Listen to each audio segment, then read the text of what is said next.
నమస్కారం, వార్తలకి స్వాగతం. ఈనాటి ముఖ్యాంశాలు.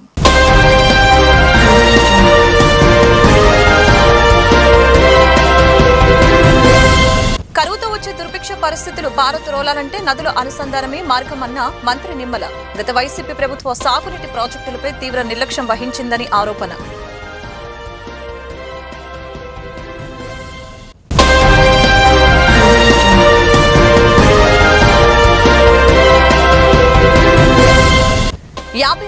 నదుల అనుసంధానానికి కేఎల్ రావు నాంది పలికారన్న మాజీ మంత్రి దేవినేని ఉమ. సీఎం చంద్రబాబు కేఎల్ రావు స్ఫూర్తిని కొనసాగిస్తున్నారని వ్యాఖ్య. ప్రఖ్యాత ఇంజనీర్ కేఎల్ రావు తెలుగువారు కావటం గర్వకారణమన్న ఉమ. కరువుతో వచ్చే దుర్భిక్ష పరిస్థితులు పారద్రోలాలంటే నదుల అనుసంధానమే మార్గమని రాష్ట్ర జలవనరుల శాఖ మంత్రి నిమ్మల రామానాయుడు పేర్కొన్నారు. గత వైసీపీ ప్రభుత్వ సాగునీటి ప్రాజెక్టులపై తీవ్ర నిర్లక్ష్యం వహించిందని ఆరోపణలు చేశారు. 50 ఏళ్ల క్రితమే నదుల అనుసంధానానికి నాంది పలికిన ఇంజనీర్ కేఎల్ రావు తెలుగువారవటం గర్వకారణంగా ఉందని చెప్పారు. కేఎల్ రావు స్ఫూర్తితో కూటమి ప్రభుత్వం పనిచేస్తుందని తెలియజేశారు. 50 ఏళ్ల క్రితమే నదుల అనుసంధానానికి కేఎల్ రావు నాంది పలికారని, కేఎల్ రావు స్ఫూర్తిని సీఎం చంద్రబాబు నాయుడు కొనసాగిస్తున్నారని మాజీ మంత్రి దేవినేని ఉమామహేశ్వరరావు అన్నారు. ప్రఖ్యాత ఇంజనీర్ కేఎల్ రావు తెలుగువారు కావటం గర్వకారణమని అన్నారు. రాష్ట్ర ప్రభుత్వ పండుగలుగా కేఎల్ రావు గారి పుట్టినరోజు చేశాం. అట్లాగే భారతరత్న మన మోక్షగుండం విశ్వేశ్వర గారి పుట్టినరోజు రాష్ట్ర పండుగగా చేసుకున్నాం. అట్లాగే మన ఎవరైతే వాళ్ళ తెలుగు గంగ కావచ్చు, అంద్రనేవా కావచ్చు, గాలేరి నగర్ కావచ్చు, ఇవన్నీ కూడా మరి రామారావు గారికి సలహాదారుగా ఉండి శ్రీరామకృష్ణయ్య గారు ఆయన ఎన్టీ రామారావు గారికి సలహాదారుగా ఉన్నారు. ఆయన పుట్టినరోజు కూడా రాష్ట్ర ప్రభుత్వ పండుగ చంద్రబాబు నాయుడు గారు మరి ఆ రోజుల్లో తెలుగుదేశం ప్రభుత్వ హయాంలో చేయడం జరిగింది. ఇంతేకాకుండా మరి కాటన్ ద్వారా వల్ల వాళ్ళు ఏదైతే దావడేశ్వరం బ్యారేజ్ ఉందో ఆ మహానుభావుడు 100 సంవత్సరాల క్రితమే మరి ఆయన ఇవాళ గోదావరి జిల్లాలో ఇవాళ ధవళేశ్వరం బ్యారేజ్ యొక్క ప్రాముఖ్యత కావచ్చు, గోదావరి రైతాంగం గుర్తుపెట్టుకోవడం కావచ్చు, ఆయన కింద పనిచేసిన కెప్టెన్ ఓర్ కృష్ణా నది మీద ఆనకట్ట కట్టడం కావచ్చు, ఇవన్నీ కూడా మరి ఆ తర్వాత కృష్ణా నది ఆనకట్ట కొట్టుకుపోయినప్పుడు మరి ఈ ప్రాంతంలో ఎస్సీలు కళాశీలు కూడా ఒక ఎస్సీ కృష్ణమూర్తి గారు, వేప కృష్ణమూర్తి గారు, అలాగే కళాశీలు కూడా కొట్టుకుపోయారు. ఆ రోజు కృష్ణా ఆనకట్ట కొట్టుకుపోతే ప్రకాశం పంతులు గారు ముఖ్యమంత్రిగా ఉండి ఆయన తీసుకున్న చారిత్రాత్మక నిర్ణయం కేంద్రానికి డబ్బులు ఇవ్వాలి అని చెప్పేసి ఆ రోజు ఆయన ప్రకాశం బ్యారేజీ అతి తక్కువ ఖర్చుతో కట్టడం వల్ల మరి 6-7 దశకాలు మరి దశాబ్దాలు వాళ్ళ ప్రకాశం బ్యారేజ్ మనల్ని కాపాడుతూ ఉంది. ఈ ప్రాంతంలో 13 లక్షల ఎకరాలు ఆయకట్టు సాగుతూ ఉంది. అట్లాగే కేఎల్ రావు గారు పులిచింతల దగ్గర ప్రాజెక్టు కట్టాలనేది ఆయన కళ. వాళ్ళ ప్రాజెక్టు ఎన్టీ రామారావు గారు ఆ రోజుల్లో ఎంత వ్యతిరేకత ఉన్నప్పుడు కూడా ధైర్యంగా వెళ్ళి ఆ ప్రాజెక్టు ప్రారంభం కావాలని శంకుస్థాపన చేసిన వచ్చిన మహానుభావుడు ఎన్టీ రామారావు గారు. మరి ఆ పులిచింతల ప్రాజెక్టు కూడా డాక్టర్ కేఎల్ రావు గారి పేరు మీద నామకరణం అయింది. ఇవాళ నాగార్జున సాగర్ ప్రాజెక్టు కింద 35 లక్షల ఎకరాలు అటు నల్గొండలో, ఖమ్మంలో, కృష్ణాలో, గుంటూరులో, ప్రకాశంలో దగ్గర డైరెక్ట్ ఆయకట్టు 35 లక్షల ఎకరాలు, మళ్ళీ ఇంకా ఇండైరెక్ట్ ఆయకట్టు కూడా ఉన్నాయి. ఆ విధంగా ఆ నాగార్జున సాగర్ ప్రాజెక్టు వల్లే ఇవాళ ఏదైతే జగేపేట నందిగా ప్రాంతం అవ్వచ్చు, తిరువూరు నూజివేడు ప్రాంతం అవ్వచ్చు, మైలవరం ప్రాంతం అవ్వచ్చు, అదేవిధంగా మరి ఖమ్మం జిల్లా, నల్గొండ జిల్లా కావచ్చు, ఇవన్నీ కూడా జొన్నలో, సజ్జలో, రాగులు తినే ప్రాంతాల్లో వరన్నం తిన్నామంటే చెరువులకి నీళ్ళు వచ్చాయంటే ఆ రోజుల్లో ఈ ప్రఖ్యాతమైన ఇంజనీర్లు వాళ్ళు తీసుకున్న నిర్ణయాలు నిస్వార్థంగా వాళ్ళు చేసిన కష్టం. ఆ రోజుల్లో కేఎల్ రావు గారు మరి కంకిపాడులో పుట్టి ఆ ప్రాంతంలో కాలువల్లో బ్రిటిష్ ఇంజనీర్లు ఆ పడవల్లో వెళ్తూ ఉంటే ఆ రోజుల్లో రైతాంగం ఆ ఇంజనీర్లకి చేతులెత్తి దండం పెడతా ఉంటే ఆషాఢ మాసం సందర్భంగా విజయవాడ ఇంద్రకీలాద్రిపై దుర్గమ్మకు సార సమర్పించేందుకు భక్తులు పెద్ద సంఖ్యలో తరలి వస్తున్నారు. ఆంధ్ర నుంచే కాకుండా తెలంగాణ రాష్ట్రం నుంచి కూడా భక్తులు అమ్మవారికి సార సమర్పిస్తున్నారు. సామాన్య భక్తులతో పాటు సేవా సమితులు, భక్త బృందాలతో పాటు ప్రముఖులు సైతం దుర్గమ్మను దర్శించుకొని పవిత్ర సారను సమర్పిస్తున్నారు. ఖమ్మం నుంచి శ్రీ లక్ష్మీ బాలాజీ సేవా సమితి తరపున వచ్చిన 150 మంది మహిళల బృందం అమ్మవారికి సార సమర్పించారు.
గత ప్రభుత్వ సమ్మెకాలం ఒప్పందాన్ని అమలు చేయాలని ఏఐటీయూసీ ఆధ్వర్యంలో మున్సిపల్ కార్మికులు చేపట్టిన ఆందోళన అరెస్టులకు దారితీసింది.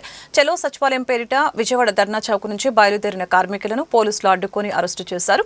ప్రభుత్వానికి పోలీసులకు వ్యతిరేకంగా నినాదాలు చేస్తూ సమస్యలపై ప్రభుత్వం వెంటనే స్పందించకపోతే ఆందోళన మరింత ఉధృతం చేస్తామని మున్సిపల్ కార్మికులు హెచ్చరించారు.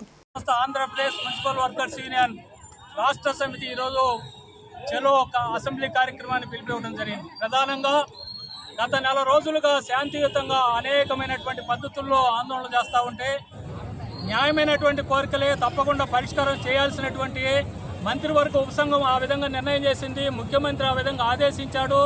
మీరు న్యాయమైనటువంటి కోరికలేనే మాత్రం ఉపశమనం మాటలు చెప్తున్నారు తప్పితే ప్రాక్టికల్గా ఆ నిర్ణయాలు ఏవైతే చేశారో వాటిని ఇంప్లిమెంట్ చేసేదానికి జీవో తీసుకురావడానికి 2-3 మాసాలు కూడా సరిపోకపోతే కడుపు మండినటువంటి రోజువారీ ఆర్తనాదాలతో ఉన్నటువంటి మున్సిపల్ కార్మికులు, పేద కుటుంబాల నుంచి వచ్చినటువంటి వారు అనారోగ్యంతో ఉన్నారు.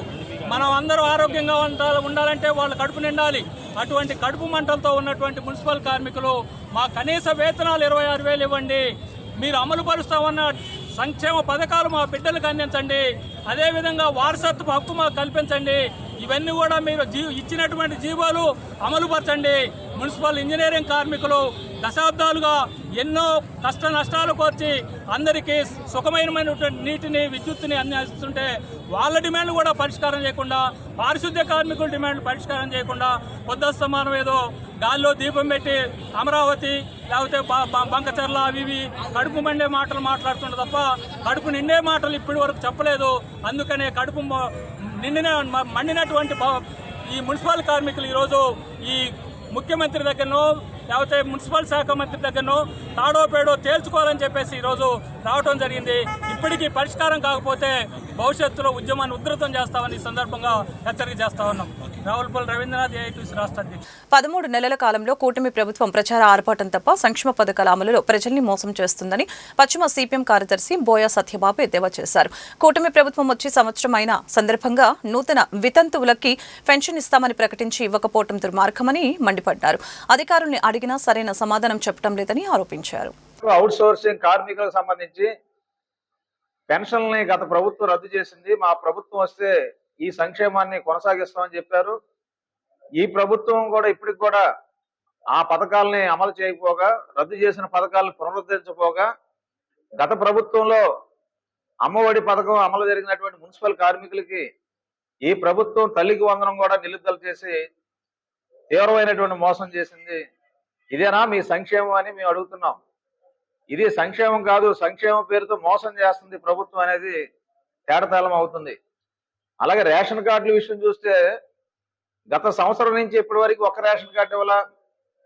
మే నెలలో ప్రారంభించిన ప్రక్రియ 21 రోజులు కొత్త కార్డులు ఇస్తాం, స్మార్ట్ కార్డులు ఇస్తామని బీరాలు పలికినటువంటి ప్రభుత్వం, మంత్రులు ఇప్పుడు దాకా ఎందుకు రేషన్ కార్డులు ఇవ్వట్లా? అంటే పేదలకి చెందాల్సిన కనీసమైన పెన్షన్ లేదు, బియ్యం కార్డు లేదు. ఇదేనా సంక్షేమ రాజ్యం అంటే? మోసాల రాజ్యమా, సంక్షేమ రాజ్యమా? మూడో విషయం, గ్యాస్ నగదు బదిలీ పథకం, దీపం. ఈ పథకంలో అనేక మంది లబ్ధిదారులకి ఈ డబ్బులు జమ కావడంలా, కాంట్రాక్ట్ అవుట్ సోర్సింగ్ కార్మికులు జమ కావడంలా, అనేక మంది పేదలకి జమ కావడంలా. మొదటి విడత కొంతమందికి వేశారు, రెండో విడత పడట్లేదు. ఈ పథకాలు కోతలతో తప్ప వాస్తవంగా ఆచరణలో అమలు కావడం లేదనేది ఈ గ్యాస్ నగదు బదిలీ కూడా డూప్లికేట్ పథకంగా మారబోతుంది. అలాగే చనిపోయిన కుటుంబాలకి బీమా పథకాలు అమలు చేయకుండా చనిపోయిన కుటుంబాలకి మేము అండగా ఉంటాం, భరోసా ఇస్తాం అని మాటలు చెప్తేలాగా ఈ సంవత్సర కాలంలో గత ప్రభుత్వ హయాంలో కూడా చనిపోయిన కుటుంబాలకి బీమా పథకాలు అమలు చేయడం లేదు. మేము వస్తే కుటుంబంలో అందరికీ బీమాలు ఇస్తాం అని మీరు ధీమాగుండా అని చెప్పినటువంటి ప్రభుత్వం ఈ సంవత్సర కాలంలో ఒక్కరికైనా బీమా పథకం అమలు చేశారా? అమలు చేయలే. అంటే మాటలు తప్ప చేతల్లో అంతా మోసమే ఈ సంక్షేమ పథకాల వ్యవహారంగా మారింది. అందుకోసం ఈరోజు మున్సిపల్ కార్మికులు వాళ్ళ సంక్షేమ పథకాల అమలు కోసం సమ్మె చేస్తున్నారు. వాళ్ళ సమ్మెకి సిపిఎం పార్టీగా మేము పూర్తి మద్దతు ఇస్తున్నాం. ఈ సంక్షేమ పథకాలు అనేది ప్రజలందరికీ అందాలి. ఇది నాయకుల యొక్క ఇష్టాలు బట్టి నచ్చినట్టు అమలు చేయడం కాదు. పేదలందరికీ ప్రతి నెల సంక్షేమ పథకాలు అమలు జరిగేలాగా క్యాలెండర్ని రిలీజ్ చేయాలని మేము డిమాండ్ చేస్తున్నాం. చనిపోకముందే పెన్షన్లు ఇచ్చే కార్యక్రమం జరపాలని డిమాండ్ చేస్తున్నాం. మనుషులు చనిపోతేనే ఆ కుటుంబంలో ఒకరికి పెన్షన్ ఇస్తామనే పద్ధతి కూడా సరైన పద్ధతి కాదు. 60 ఏళ్ళు 70 ఏళ్ళు వచ్చినటువంటి వృద్ధులు ఉన్నటువంటి కుటుంబాల్లో ఇద్దరికి కూడా పెన్షన్లు ఇవ్వాలి. అలాగే ఒంటరి మహిళలు వితంతులు ఉన్న వాళ్ళకి కూడా పెన్షన్లు ఇవ్వాలి. వికలాంగులు వృద్ధులు ఉన్నటువంటి కుటుంబాల్లో కూడా పెన్షన్ ఇవ్వాలని సిపిఎం పార్టీగా మేము డిమాండ్ చేస్తూ వీటి విషయమై ఇప్పటికే మేము పోరాట మార్గం పట్టాం. రాబోయే కాలంలో ఈ పోరాటాన్ని మరింత ఉధృతం చేస్తామని ఈ సందర్భంగా తెలియజేస్తూ వెంటనే ఈ ఇచ్చినటువంటి స్పోర్ట్స్ కేసు పెన్షన్లు వెంటనే ప్రభుత్వం విడుదల చేసి మీ సంక్షేమం పట్ల చిత్తశుద్ధిని నిరూపించుకోవాలని డిమాండ్ చేస్తున్నాం. సమస్యల పరిష్కారం కోరుతూ పెన్షనర్లు ఆందోళన చేపట్టారు. ఈ మేరకు కలెక్టర్ కార్యాలయం వద్ద ధర్నా నిర్వహించి నిరసన వ్యక్తం చేశారు. పార్లమెంట్లో ప్రవేశపెడుతున్న బిల్లు పెన్షనర్లకు నష్టం చేకూర్చే విధంగా ఉందని యూనియన్ నాయకులు డి వెంకటేశ్వర్లు, ప్రభుదాసు తెలిపారు. ఎలాంటి వివక్షత లేని విధంగా బిల్లు ప్రవేశపెట్టాలని డిమాండ్ చేశారు. 8వ పీఆర్సీని ప్రకటించి పెండింగ్ సమస్యల్ని పరిష్కరించాలని సూచించారు. డి వెంకటేశ్వర్లు, రాష్ట్ర ప్రభుత్వ పెన్షన్ సంఘం ఆంధ్రప్రదేశ్ రాష్ట్ర అధ్యక్షులుగా సేవలు అందిస్తున్నాం. ఈనాడు all India state government pension federation ఇచ్చిన ఆదేశాల ప్రకారం రాష్ట్రం మొత్తం మీద కలెక్టరేట్ ధర్నా నిర్వహించడం జరిగింది. ఈ మధ్య మార్చిలో బడ్జెట్తో పాటుగా ప్రవేశపెట్టిన రాష్ట్ర ఫైనాన్స్ బిల్లులో 1972 సంవత్సరంలో సెంట్రల్ సివిల్ పెన్షన్ రూల్స్కి అమెండ్మెంట్ రావడం జరిగింది. ఆ అమెండ్ వల్ల ఇక ముందు ఏ పీఆర్సీ రివిజన్ వచ్చినా కూడా ఆ రివిజన్ వచ్చిన తర్వాత వారికే కానీ అంతకుముందు వారికి ఉండదని ఆ రూల్ అమెండ్ చేయడం జరిగింది.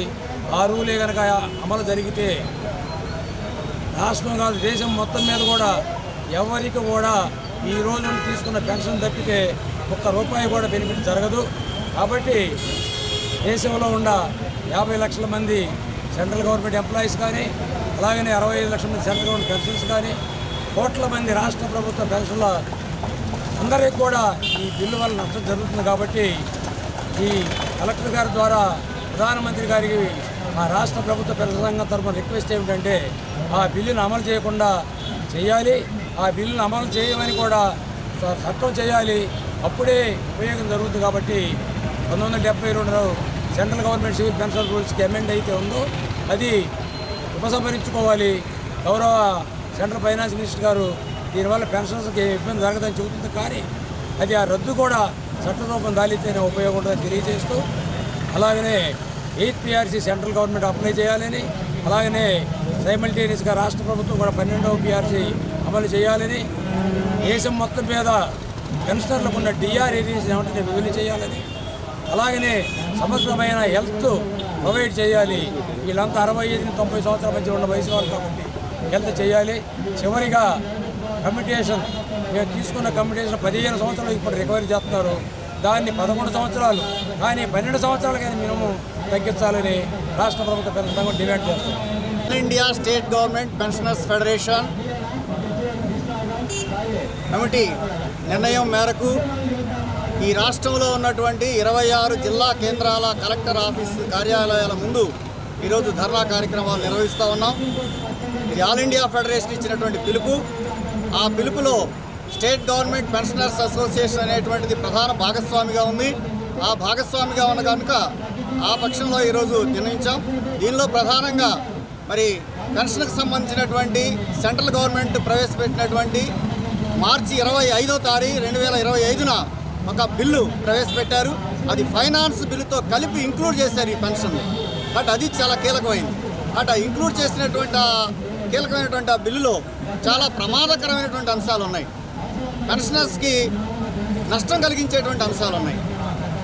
కొత్తగా పెరుగుదల లేకుండా పెన్షనర్స్లో వివక్ష చూపించేటువంటి అంశాలు ఉన్నాయి. కాబట్టి వాటన్నిటినీ రద్దు చేయాలనేటువంటి ప్రధాన డిమాండ్తో ఈరోజు మేము ఈ కార్యక్రమం దేశవ్యాప్తంగా ఈరోజు జరుగుతూ ఉంది. దేశంలో ఉన్నటువంటి అన్ని జిల్లా ప్రధాన కేంద్రాల్లో ఈ కార్యక్రమం నిర్వహణ జరుగుతూ ఉంది.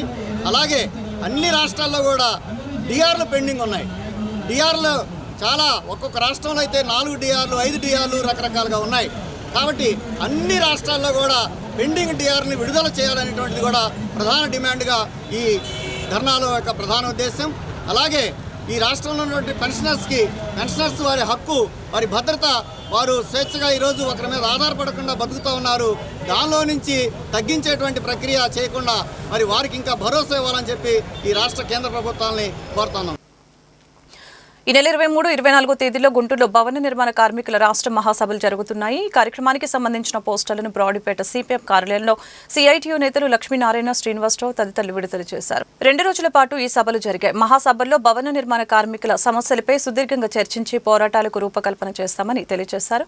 భవన నిర్మాణ కార్మికుల సంక్షేమం కోసం సంక్షేమ బోర్డును పునరుద్ధరించాలని డిమాండ్ చేశారు. కార్మిక సంఘం సిఐటియు అనుబంధ రాష్ట్ర మహాసభలు ఈ నెల 23-24 తేదీల్లో గుంటూరు నగరంలో జరుగుతూ ఉన్నాయి. ప్రధానంగా గడిచిన 6 సంవత్సరాల కాలంలో భవన నిర్మాణ కార్మికులు అనేక ఇబ్బందులు గురయ్యారు. సంక్షేమ బోర్డు ఉన్న, సంక్షేమ బోర్డులో నిధులున్న కార్మికులకు అందక అనేక ఇబ్బందులు గురయ్యారు. చాలామంది చనిపోయారు. బోర్డుకు అప్లై చేసి ఆ నిధులు రాక ఈరోజు అనేక మంది భిక్షాటన చేసే నేపథ్యం చూస్తూ ఉన్నాం. అట్లాంటి సందర్భంలో గుంటూరు నగరంలో భవన నిర్మాణ కార్మిక రాష్ట్ర మహాసభలో నిర్వహించాలని మా యూనియన్ రాష్ట్ర కమిటీ నిర్ణయించడం జరిగింది. ప్రధానంగా గడిచిన 6 సంవత్సరాల్లో భవన నిర్మాణ కార్మికులు ఎదుర్కొంటున్న సమస్యలు, అదేవిధంగా కూటమి ప్రభుత్వం మేము అధికారంలోకి వస్తే భవన నిర్మాణ కార్మికుల్ని గుర్తిస్తామని, సంక్షేమ బోర్డుని కొనసాగిస్తామని, పెండింగ్లో ఉన్న క్లెయిమ్ను వెంటనే విడుదల చేస్తామని రకరకాల హామీలతోటి అధికారంలోకి వచ్చారు. అధికారంలోకి వచ్చి నేటికి 13 నెలలు అవుతా ఉన్న మంచి ప్రభుత్వం అనే పేరుతోటి ఈరోజు వీధుల్లో తిరిగి వాళ్ళు ప్రచారం చేస్తున్నారు తప్పితే భవన నిర్మాణ కార్మికులకు సంబంధించి ఒక్క క్లెయిమ్ కూడా నేటికి విడుదల చేసిన పరిస్థితి లేదు. మరి దీన్ని ఎట్లా మంచి ప్రభుత్వం అనాలనేది భవన నిర్మాణ కార్మికులు క్వశ్చన్ చేస్తూ ఉన్నారు. దాంతోపాటు ఈరోజు భవన నిర్మాణానికి సంబంధించి మెటీరియల్స్ కూడా ఇసుక కానీ, ఇనుము కానీ, సిప్స్ కానీ అభినార్మల్గా రేట్లు పెరిగి నిర్మాణదారులకు అందుబాటులో లేకుండా నిర్మాణాలు తగ్గే పరిస్థితి ఉంది. దాంతోపాటుగా రాజధాని నిర్మాణంలో కూడా వలస కార్మిక చట్టం ఉన్న ఆ చట్టాన్ని తొంగలో దొక్కి ఈరోజు ఇతర రాష్ట్రాల నుంచి కార్మికులు తీసుకొచ్చి వాళ్ళ చేత పనులు చేపిస్తూ ఉన్నారు.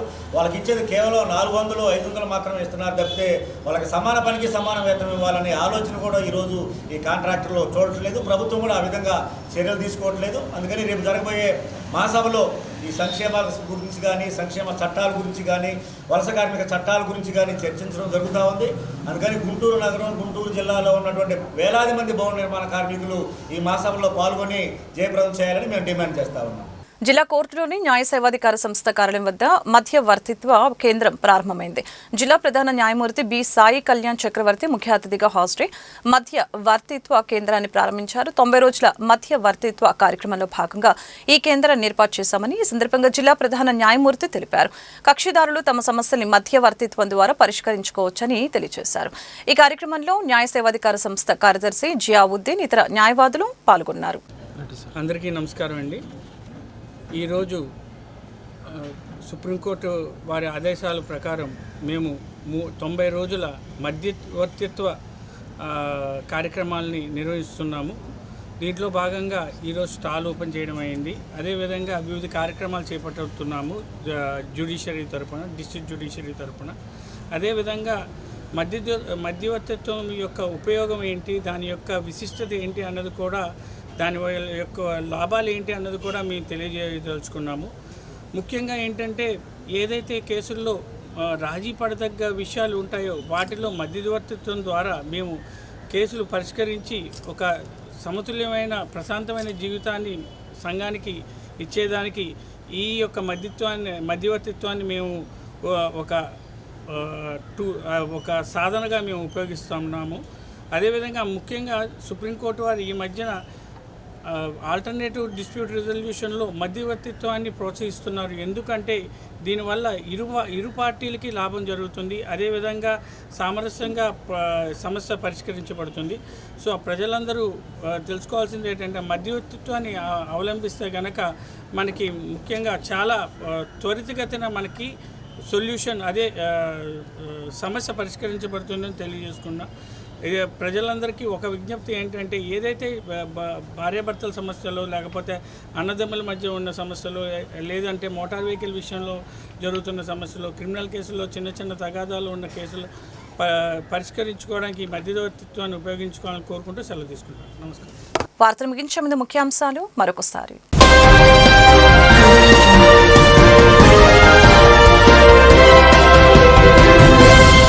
కరువుతో వచ్చే దుర్భిక్ష పరిస్థితులు పారద్రోలాలంటే నదుల అనుసంధానమే మార్గమన్న మంత్రి నిమ్మల. గత వైసీపీ ప్రభుత్వ సాగునీటి ప్రాజెక్టులపై తీవ్ర నిర్లక్ష్యం వహించిందని ఆరోపణ.